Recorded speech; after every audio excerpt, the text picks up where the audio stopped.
Good afternoon and welcome to another edition of Northport, The View from Here. Today, we've just gone through a mega event in Northport, which is the opening of the new high school. Rundown on how successful this opening was and the trials and tribulations of opening a new high school. We have the principal, George Kinney, and Marshall Loudon, the assistant principal. So I want to welcome you both here, and I'm going to start off with you, George. Usually it's ladies before gentlemen, but you are the principal. So how'd the first day go? I think it went very well. You know, of course, opening school is always a challenge, and opening a new school presents additional challenges. But, you know, the kids are so excited about being there, and the faculty is excited about getting started and all that. I'm real pleased with how, you know, the first couple of weeks have gone, and we've got some bugs to work out, just like anybody would, but I'm really excited about where we're at right now. You know, when you open school, even though it's been open for years and you come back to a new term, there's always surprises. What was your biggest surprise? Everything worked? Well, let me see. We were having troubles with the elevator, and that set off the fire alarm.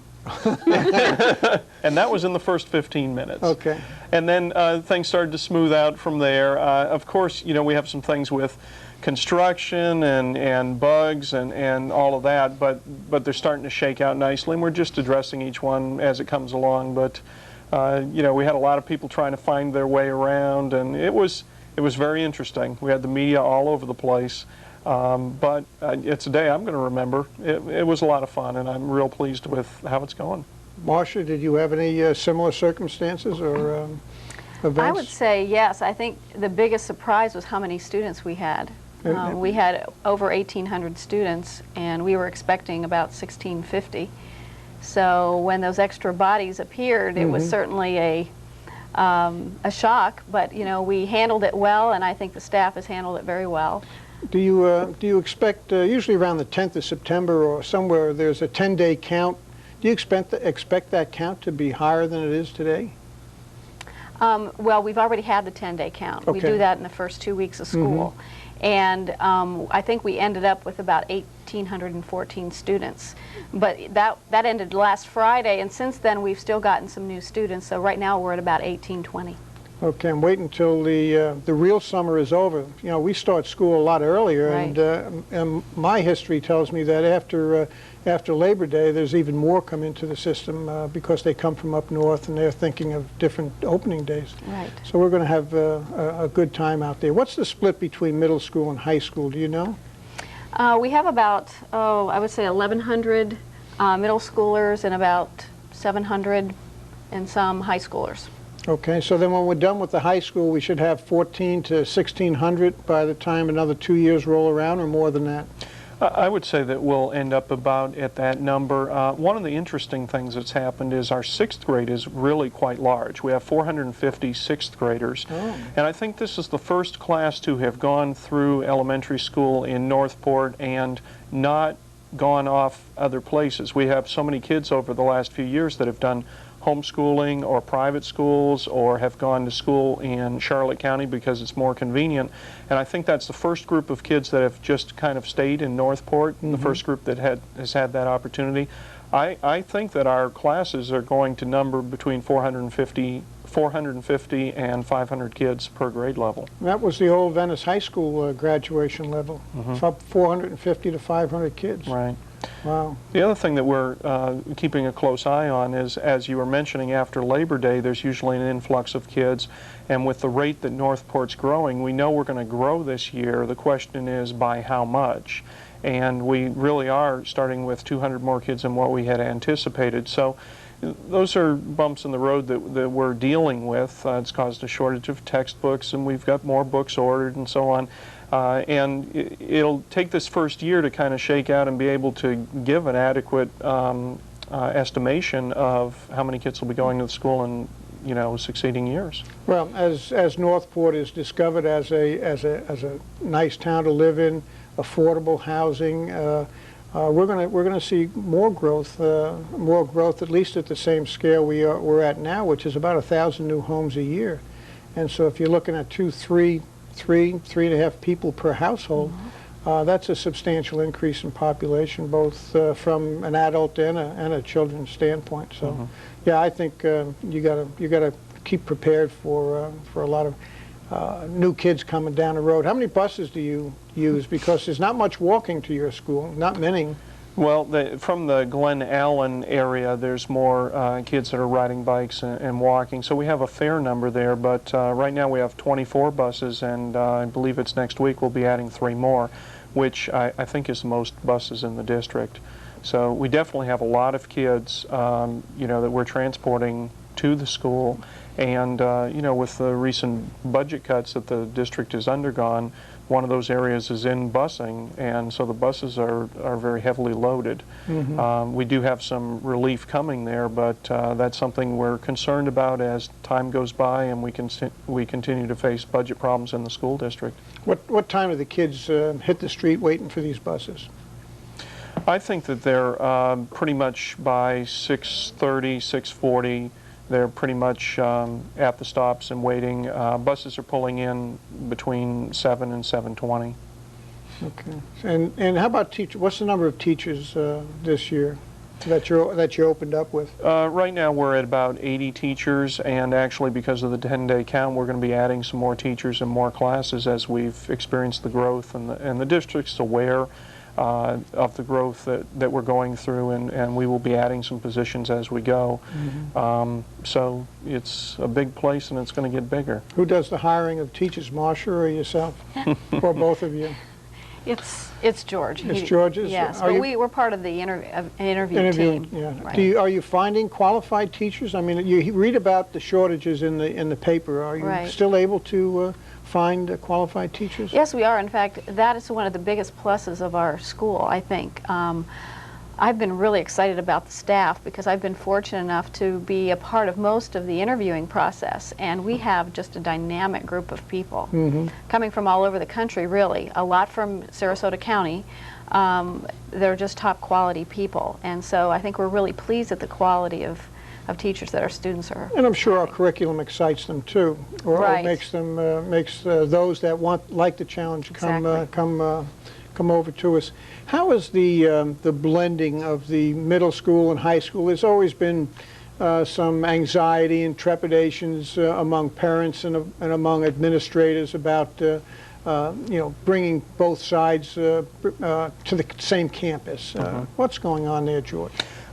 You know, so far that really hasn't been a problem. You know, the middle school students eat lunch separately from the high school students. The middle school students are primarily on the west side of the campus, and the high school primarily on the east side. And there are some places where they come into contact, but it's really not been a problem at all to this point. And there have been some nice benefits. We had a shortage of girls going out for the girls golf team, and we have 3 6th graders who are playing on the high school golf team. Well, that's wonderful. And you can do that, huh? Yes, yeah. As one school, we can do that. We have some 7th and 8th grade boys that are on the football team that are too heavy to play Pop Warner, so they're getting an opportunity, you know, to play some high school ball, and you know, that's going to be a real benefit down the road. The high school kids have responded very well to this as well. That's great. Well, we'll be right back for the next session of Northport, A View from Here.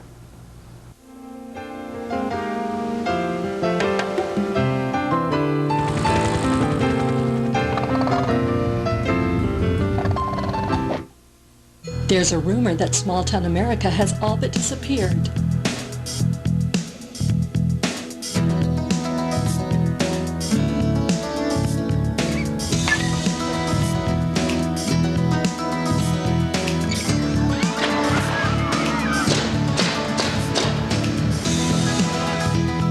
Life is great, Northport. Northport is the last Mohican. This is the place. This is going to be the last undeveloped region. The city government itself is so pro-growth, and it's just like everything is in the right place at the right time for Northport. They're very open-minded, they're very honest, and they're very fair.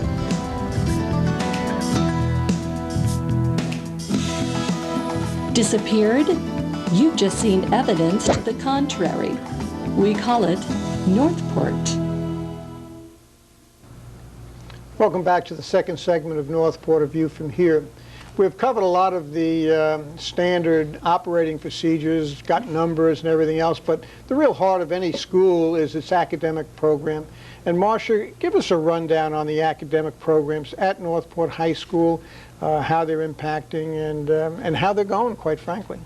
Well, one of the unique things about Northport High School is our Career Academy approach. And right now we have 4 career academies, and what's really unique about them is they're going to be tying the uniqueness of their careers. For example, one of the career academies is health science and human services.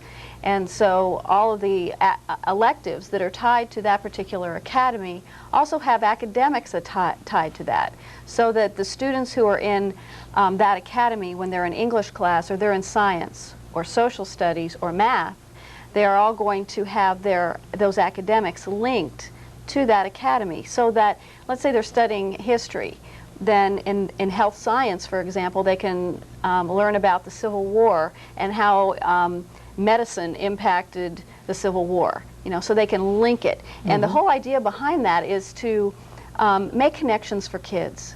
Because I would say if there's one thing that in the secondary schools that we need to do a better job of, is make those links for kids. Back when we were all in school, we learned subjects because we were told to do that. Absolutely. It was because we told you so. But in this day and age, we need to make those connections because kids need to see why they're taking algebra, why they're taking history, and how does it make sense to them in their world. So that's what the Career Academy approach is doing. Well, I happen to agree with that approach because it's like anything else. If it's not relevant, they're not going to learn it. Right. If it doesn't mean anything to them, they're not going to learn it. And relevancy in education, I think, is as critical as math or spelling or anything else. And I think you got to teach it down in the elementary school. That school is important to you. Right. And it is, what you're learning is relevant to maybe not your life today, but certainly tomorrow. What are some of the other fields of endeavor there, and how do the kids enroll in this? In the academies? In the academies. Okay, right? What they have to do is when they signed up for courses, when they made their course selections in the spring, and we did this in March, then they also picked an academy. So it's like picking a major. So if they picked communications in the arts, for example, then they have several electives in that academy as well as the academics tied to that academy. So they make a commitment for 1 year, and if they choose and they don't like that academy next year, they can pick another one. But they have to, when they commit, it has to be for a year. They can stay in the same academy for 4 years or pick 4 different academies. It's certainly up to them. Yeah. When I was growing up as a young man, if you set out on a road, you went down that road for 20, 30 years, retired, got a pension, and life was good after that. That's not happening for these kids. What's going to happen with these kids when they graduate from high school? Well, that's a great question. Or even college. Yes. Well, it's a great question because in this day and age, in such a competitive world that we're in, with the fast pace of change, our students can expect to make multiple career changes in their lifetime. The statistics are kind of scary. First of all, the careers that our students will be doing in the future do not currently exist today. So how do you prepare them for that? The other thing is they need to be prepared to be flexible, to reinvent themselves, as you will, because they will probably change their careers 10 to 15 times in their lifetime. For the average person, that is really scary because most people are thinking of the long-term benefits of staying with a company or a career for 20, 30, 40 years. And that's not going to be our kids' world. They have to be ready to and able to change pretty regularly. Yeah. We're going to leave you out of this segment, Dr. Kinney. We're going to go on to guidance, and I know that's part of Marcia's specialty, and probably is one of the most important parts, aside from the academics, within the school system, because as you said, children are going to be changing their professions many times over the course of their life, and they need some help today to set that foundation. How are we doing that at the high school today? Well, this is the part I'm really excited about, because not only are the career academies, that excites me a lot because it helps make those linkages for kids, but a centerpiece for our school is going to be our Career Resource Center. And it literally is the focal point of the school because it's in the center. And when students are at lunch, it's right there. It's a beautiful facility. And what we're going to be able to do there is start with the middle school. We have a great opportunity to get these middle schoolers involved in starting to think about choices, what they're good at, what they excel in. I always say, let's find out what your fastball is. Let's find out what you're really good at, and let's parlay that into a career opportunity. So we're going to start that with the middle school, and then as we get on into the high school, we're going to help them focus a little more, and again, the career academies will be doing that also, and give them many experiences with internships, various partnerships and opportunities that they'll have out in the community, as well as giving them many opportunities for scholarships. And that's my hot button, is scholarships.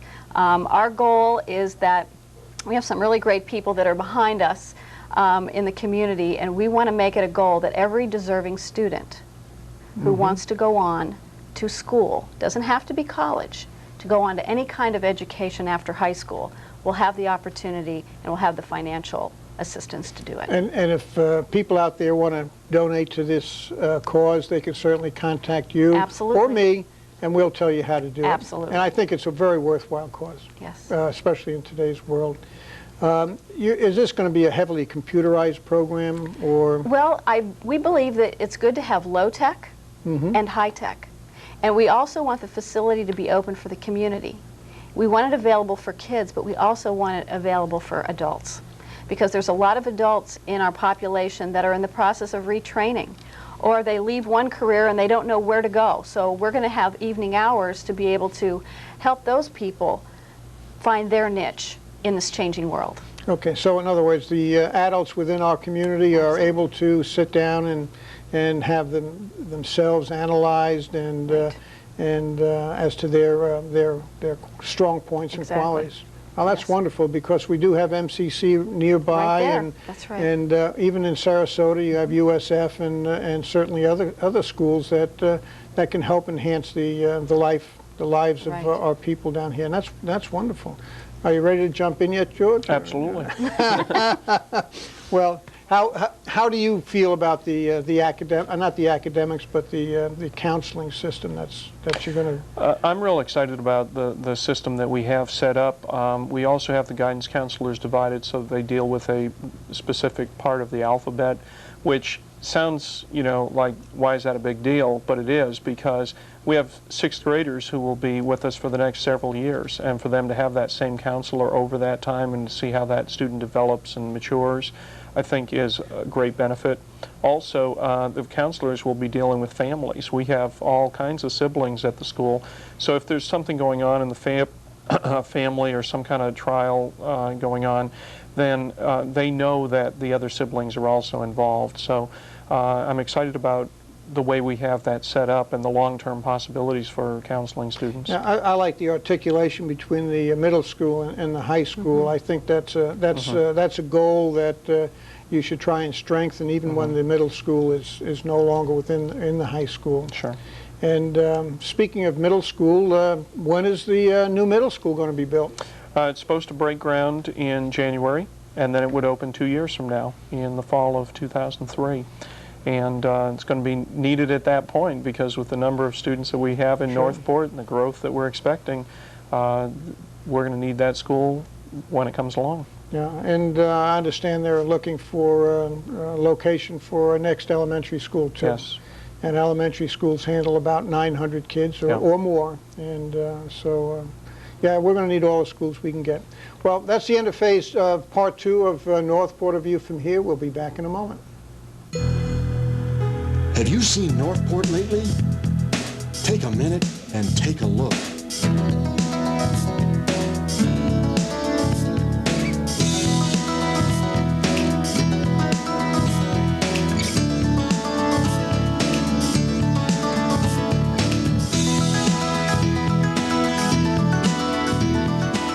We really do enjoy nature, and we found it all here, right in our own backyard. Love fishing and boating on the Mayaca. You never know what you might see out there. We toured the whole state of Florida and found that Northport had everything that we wanted. There's a lot of natural beauty, and there's a lot of wildlife here. I love the open spaces, and I love the quiet. If you're intrigued by what you just saw, pay us a visit, and you'll see a lot more. Welcome back to Northport, A View from Here. Our program has been all about Northport High School and middle school, and Dr. Kenny and Marshall Loudon have been here, and we've covered the academics and the counseling and everything else, and it's time to get to the fun part of the school, okay? A school like this can be the heart, the core of a community, and we're all banking on that to build the esprit de corps within our little town of Northport. And so, George, I'm going to pass the ball to you. Sure. Tell us about the sports activity, the band activities, because you're a talented musician yourself, and some of the uniqueness of what we can look forward to. Okay. And when's the first game? The first game is tomorrow night, which would be August 30th at 7 o'clock, and it's a home game for us. Great. And it's a JV football game, but when the other team pulls up, they're going to think they're at a varsity game because we've got the drum bugle corps there, we've got the cheerleaders there, we'll have the crowd, and we are just so excited about kicking off the first high school football season in Northport. We had a scrimmage with the team last Saturday, and they really look good. There's a lot of kids out there. They're very excited about it. It's really a big team. I was surprised, Great. with the size of the guys out there and a lot of talent. So we're real excited about that, and I think that is going to help the community to really focus on some positive things and some activities that they can get involved in. One of the really nice things about the school is being a one-school town. And in Englewood, they've had that experience, and in Venice, they've had that experience where they have their high school. And, people have worked so long and hard to have this school become a reality. They're really latching on to it. And I know we're going to have the community out there at the games and at the concerts and so on. And our intent is to help to bring some focus to that community and to present some things that people can be proud of and get behind and get excited about. So we have a pep rally at school tomorrow, and it's crazy, navy, white, and silver day, and middle school kids don't know what a pep rally is yet, but they'll find out. Well, we had a sample of it at the grand opening out there, in the gym, so at least we had a taste of it. Yeah, it's going to be exciting, and we're going to be establishing traditions as we go. And there are traditions, and I think that the community will get involved very quickly. Soccer, baseball. Mm-hmm. Soccer, I'm going to miss some. Golf, tennis, swimming, soccer, baseball, volleyball, basketball. Yeah, we've got them all, and they're all starting off this year. And we've got a very talented group of coaches that we have pulled together. They're good, strong academic teachers, but they're also good, strong role models for kids. Is there room for volunteers from the community? Oh, absolutely. We're always looking for volunteers, and whether it's helping out in the office or taking tickets at a game or helping to tutor kids. Coach kids? Yeah. In the sport? Coaching, yeah. We have people that are doing that. We're more than happy to have people get involved. That's great. That's great. And what about our bands? Give us a little rundown. Well, our Drum and Bugle Corps is the one-of-a-kind organization. It is the only high school in the country that has a Drum and Bugle Corps as a marching organization. And we'd written that grant through the Venice Foundation, and they were very generous in that. The Drum Corps started rehearsing last March. They performed in the 4th of July parade. It was pretty good with a school that wasn't even open yet, and they were, part of our grand opening ceremonies. And the thing about that group is that most of them are beginners. They're kids that haven't had an opportunity to be involved previously, and they're learning and they're growing, and it's going to be very exciting. I think the community is really going to take a lot of pride in that group. In addition to that, the concert band is starting up. We have hundreds of kids interested in the choral program. That is going to be a very big program. We have 2 drama teachers that are both teaching full-time, and a lot of kids interested in drama. And a lot of it comes from the facility with the new Performing Arts Center and just being able to perform on that stage. Kids are real excited about it, but they're most excited about having the opportunity to be involved and not driving miles and miles and having those kinds of barriers in their way. That's always been a problem for the kids from Northport. They either had to drive to Venice or Lemon Bay, and Yeah. and it always, I call it disenfranchisement, and they really were from things other than the academics that are supplied during the school bus time. Right. Beyond that, they were really stuck unless they drove, and so this gives them an opportunity to participate for the full 4 years that they're there, and I think that's a great opportunity. But that was a perfect segue into the next, the Performing Arts Hall or Center. Sure. What's the official name? The Northport Performing Arts Center. Okay. And the grand opening for that is Saturday, November 17th. And that'll pretty much go on all day. We have a series of small ensembles and soloists and tours going on, and then that evening will be the official opening concert, and we're involving the Northport Chorale, the Northport Orchestra, and the Northport Concert Band, in addition to all of our groups. We're trying to get everybody involved who will be performing on that stage, and that'll be another big night for the city of Northport. And then right after that, as we start moving into December, there are all kinds of concerts scheduled. We have some professional groups that'll be coming through, and I hope people will pay close attention, because I think that we are going to have some very exciting things going on there. Will we get into plays and things of this nature other than just the musical? Yeah, we do. The groups in town, the orchestra, concert band, and chorale, have formed an organization that's Northport Performing Arts Series, and they're giving 13 concerts, Right. and they're selling season tickets. We're putting together also a professional series, and we'll be starting to sell those tickets shortly. We have some contracts out there, so I can't tell you the groups just yet, because until the contracts are signed. But we have 4 professional groups that'll be coming through. Musical groups? One is has a 4 Tony Award-winning musical. Great. And big band, a vocal group that's kind of from probably your era.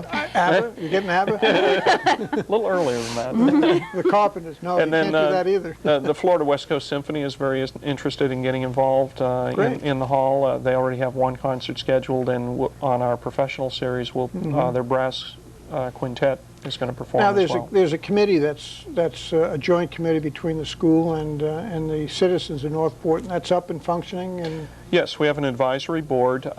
Stan Frank and I are working on hammering out what will be the official agreement between the city and the school board for use of the facility. But we have a very active committee that's out. They've got a marketing branch that's starting, and they're very excited about the opportunities there. And a lot of good input, a lot of good discussion about what are the things that we can do. I think this is good, cutting-edge cooperation, and needs to be encouraged. It's all the same tax dollars. Let's bring it all together, and let's save our money and enjoy life. Right. We're going to close now, but I want to just extend a warm thank you to all the people that worked so hard to make this high school a reality and a success. If it wasn't for the parents and their participation in going back and forth to the school board to tell them of our plight down here and our needs, we might have been a few years away. So thank you all, and we'll see you in a little while.